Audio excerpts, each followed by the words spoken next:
Hello viewers, I hope you all are good. আজি মই এই ভিডিঅ'টোৰ জৰিয়তে ক্লাছ 10ৰ সম্পূৰ্ণ ষ্টৰী ৰাইটিংটোৰ বিষয়ে মই আলোচনা কৰিম। ইয়াতে থাকিব ষ্টৰী ৰাইটিংৰ ফৰ্মেট আৰু লগতে মই এটা এক্সাম্পল লৈ কিনে মই সম্পূৰ্ণ ষ্টৰী ৰাইটিংটো মই আলোচনা কৰি দিম। তো আমি ষ্টৰী ৰাইটিং কৰোঁতে কি কি নিয়ম ফ'ল' কৰিব লাগে তাৰ কিছুমান ৰুলছ নাইবা নিয়ম মই প্ৰথম অৱস্থাত মই আলোচনা কৰি দিছোঁ। তো প্ৰথম যিটো আমাৰ নিয়ম আছে সেইটো হৈছে ৰাইট এ সুইটেবল টাইটেল। তো আমাৰ এটা কি কৰিব লাগিব, সুন্দৰ টাইটেল বনাব লাগিব। 2 নম্বৰ পইণ্টটো হৈছে আমাৰ beginning with an interesting introduction, যে আমাৰ প্ৰথম অৱস্থাত কি কৰিব লাগিব, যে ইন্ট্ৰডাকশ্যনটো যে দিম সেই ইন্ট্ৰডাকশ্যনটো কি হ'ব, আমাৰ ইণ্টাৰেষ্টিং হ'ব লাগিব।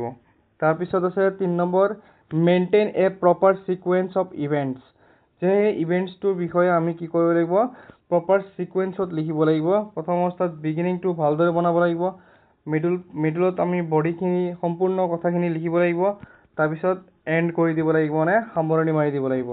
তাৰপিছত 4 নম্বৰ পইণ্টটো হৈছে আমাৰ use simple English and the past tense, আৰু ইয়াতে আমি শব্দবিলাক কি হ'ব লাগিব, কি কৰিব লাগিব, চিম্পল ইউজ কৰিব লাগিব, আৰু শব্দবিলাক নাইবা তোমাৰ চেণ্টেন্সবিলাক আমাৰ কি কৰিব লাগিব, পাষ্ট টেন্সত কি কৰিব লাগিব, লিখিব লাগিব।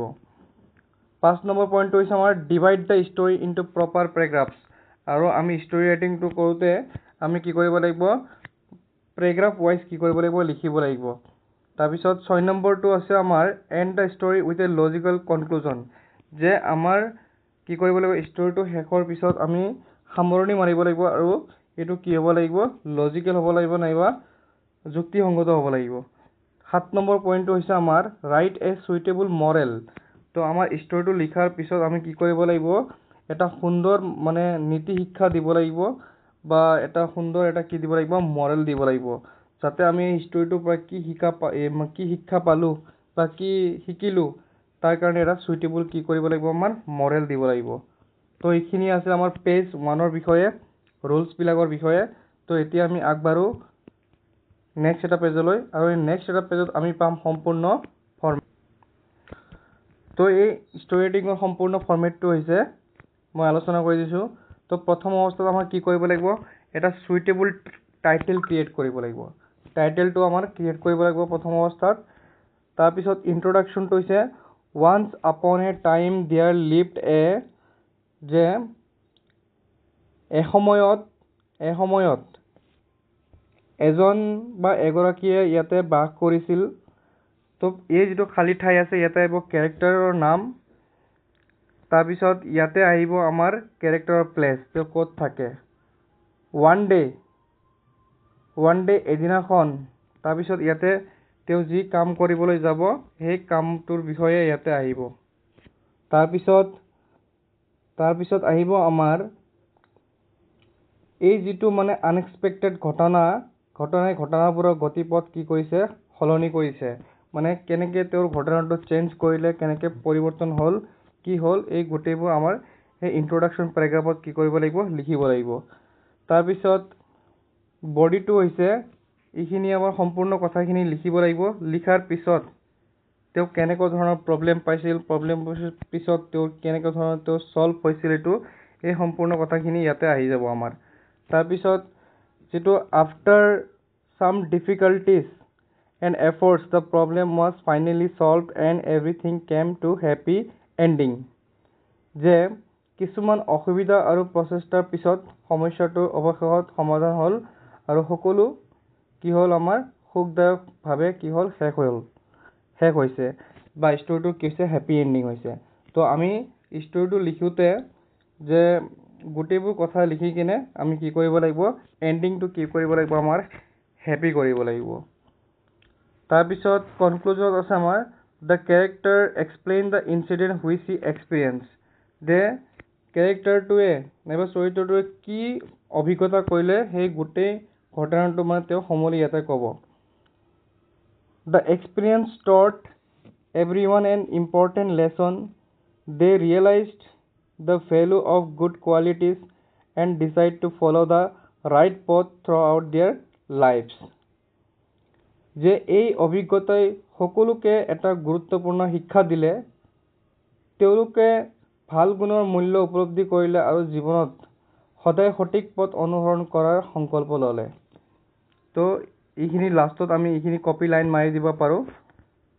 তাৰপিছত আছে আমাৰ মৰেল। তো মৰেলটো আমাৰ কি কৰিব লাগিব, সুন্দৰ এটা মৰেল বনাব লাগিব ইয়াতে, যি আমি ষ্টৰিটোৰ পৰা শিকিলোঁ তাৰে এটা আমাৰ লেচন ইয়াতে দিব লাগিব।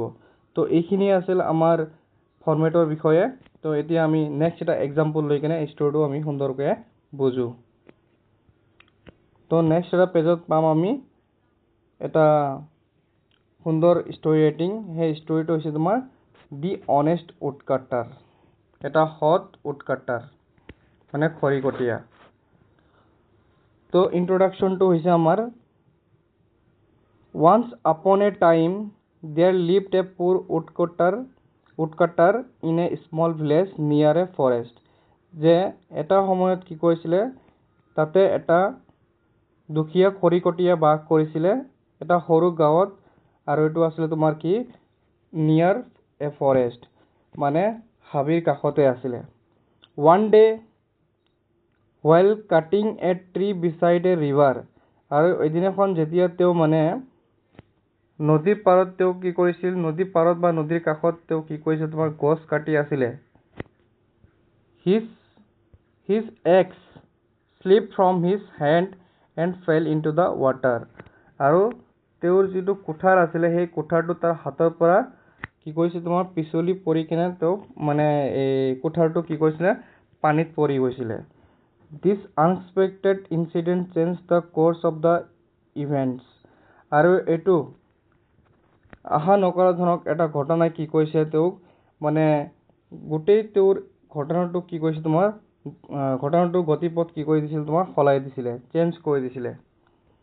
তাৰপিছত আছে আমাৰ বডিটো। এতিয়া the woodcutter became very sad because he had no' money to buy another axe. আৰু উডকাটাৰে কি কৰিছিল তোমাৰ তেওঁ মানে দুখী হৈ গৈছিল, কাৰণ তেওঁ দুখীয়া আছিলে, কাৰণ তেওঁৰ হাতত কি নাছিলে, পইচা নাছিলে অন্য এটা কুঠাৰ তেওঁ কিনিবলৈ। Suddenly a fairy appeared and offered to help him। আৰু হঠাৎ কি কৰিছিলে, সেই পানীৰ পৰা এজন মানে জলপৰী ওলাই আহিছিলে, ওলাই আহি কিনে তেওঁক কি কৰিছিলে, তেওঁক মানে সহায় কৰিছিলে। She first showed him a golden axe। তো সেই ফেয়াৰীজনে প্ৰথম অৱস্থাত তেওঁক কি কৰিছিলে, এটা সোণৰ কুঠাৰ দিছিলে। But he refused it because it was not his।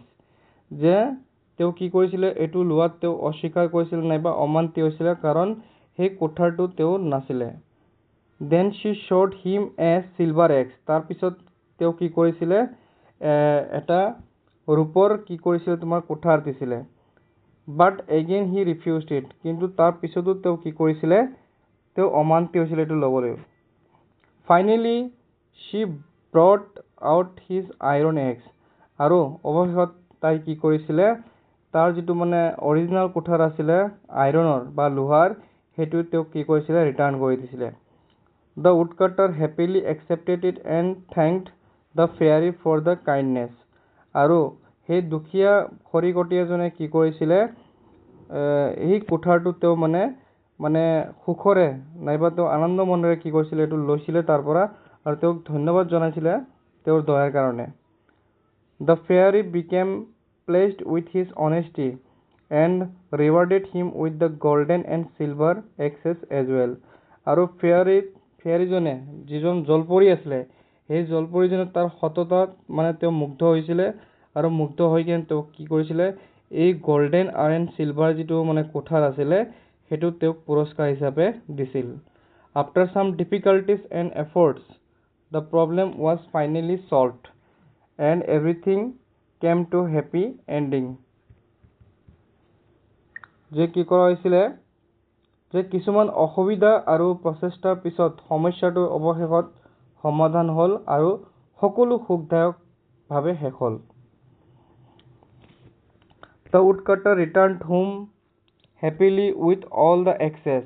আৰু সেই দুখীয়া খৰিকটাৰজনে কি কৰিলে, তোমাৰ আনন্দ মনেৰে ঘৰলৈ উভতি আহিছিলে, আৰু লগতে তেওঁ যিমানবোৰ এক্সেছ আছিলে মানে কি কয় কুঠাৰবিলাক আছিলে, এইবিলাকৰ সৈতে ঘৰলৈ আনন্দ মনেৰে উভতি আহিছিলে। He told the villagers about the incident। আৰু তেওঁ গাঁওবাসীক সেই সম্পূৰ্ণ ঘটনাটো কি কৈছিলে, খুলি কৈছিলে। The experience taught everyone an important lesson. They realize the value of honesty and decide to follow the right path throughout their. এই অভিজ্ঞতাই সকলোকে এটা গুৰুত্বপূৰ্ণ শিক্ষা দিলে। তেওঁলোকে ভাল গুণৰ মূল্য উপলব্ধি কৰিলে আৰু জীৱনত সদায় সঠিক পথ অনুসৰণ কৰাৰ সংকল্প লৈছিলে। আৰু এই ষ্টৰিটোৰ সুইটেবল টাইটেলটো হৈছে মৰেলটো হৈছে অনেষ্টি ইজ দ্য বেষ্ট পলিচি। সততাই হৈছে সৰ্বোত্তম নীতি। তো এইখিনি আছিলে আমাৰ আজিৰ ভিডিঅ'টোৰ বিষয়ে। তো আশা কৰোঁ এই ভিডিঅ'টো তোমালোকে ভালেই পাইছা আৰু তোমালোকে এই ভিডিঅ'টো কি কৰিবা তোমালোকৰ ফ্ৰেণ্ডসকলৰ মাজত শ্বেয়াৰ কৰি দিবা আৰু চেনেলটো ছাবস্ক্ৰাইব কৰি ল'বা আৰু লাইক কৰি দিবা। চ' থেংক ইউ এভৰিৱান।